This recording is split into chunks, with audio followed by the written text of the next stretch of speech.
Well, the Browns cut their roster to 53 players today, but their initial 53, emphasis on initial, we'll get into some of that. But Mary Kay, the big thing, let's just do takeaways. What was your big takeaway here from the roster?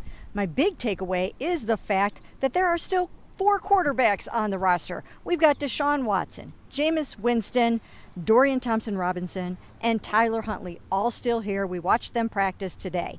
So the reason why that's happening is because they're still going to try to trade one of these quarterbacks. Now, I've been told that Dorian Thompson-Robinson has been told that he is on the 53, that he is going to be here, even when the initial 53 is over and they make some other moves. So we'll see if it works out like that.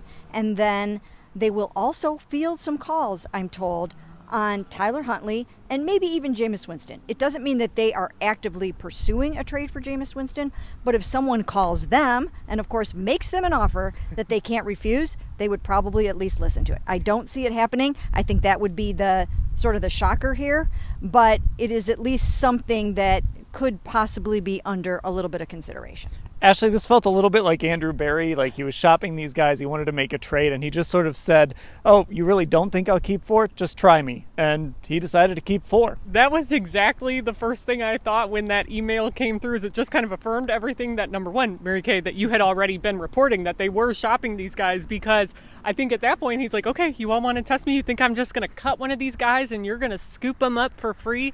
Absolutely not. We're going to try to get something for somebody if we can. All right, so Ashley, what was your big takeaway from this roster? Yeah, I'm going to stick to the offense because my big takeaway is only 2 running backs on this roster right now, and that includes no D'Onta Foreman, who I think we've all expected him to be on that 53-man roster when we've done our own projections. Obviously, he suffered that rib injury in the game on Saturday night against Seattle, but it sounds like right now that they will be in the process of getting him back on this team.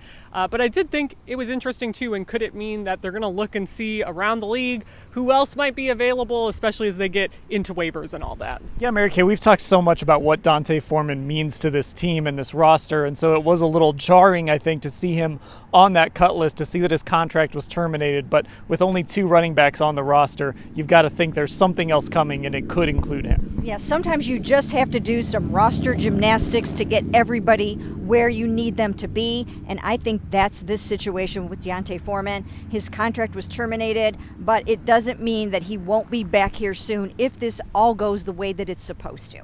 And I think by the time we get out here, maybe it'll be this week, maybe it'll be next week, but I think that he will be back. He's still going to have that Kareem Hunt role, and I just think this was a move they had to make. My takeaway is the fate of Andrew Berry draft picks. We're starting to see that he's got to move on from guys. So Siaki Ika, he's gone. Michael Woods, he was waived as well. Now, some of these guys could, of course, always come back on the practice squad. We know that Andrew doesn't like to let draft picks go.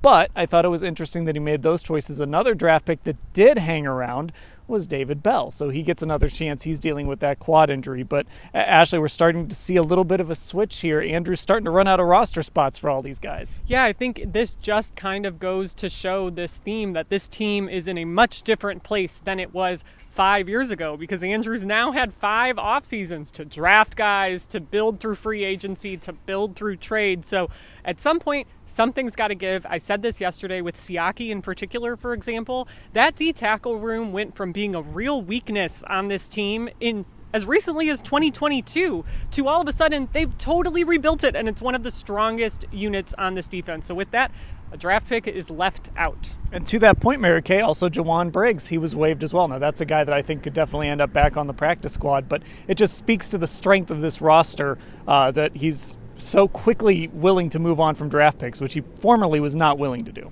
Yeah, I mean, it's a championship caliber roster now, and you have to be ready to play at that level to make this team. So we'll see how it goes. Mike Woods is a guy that I know he had an excellent camp. We all saw it.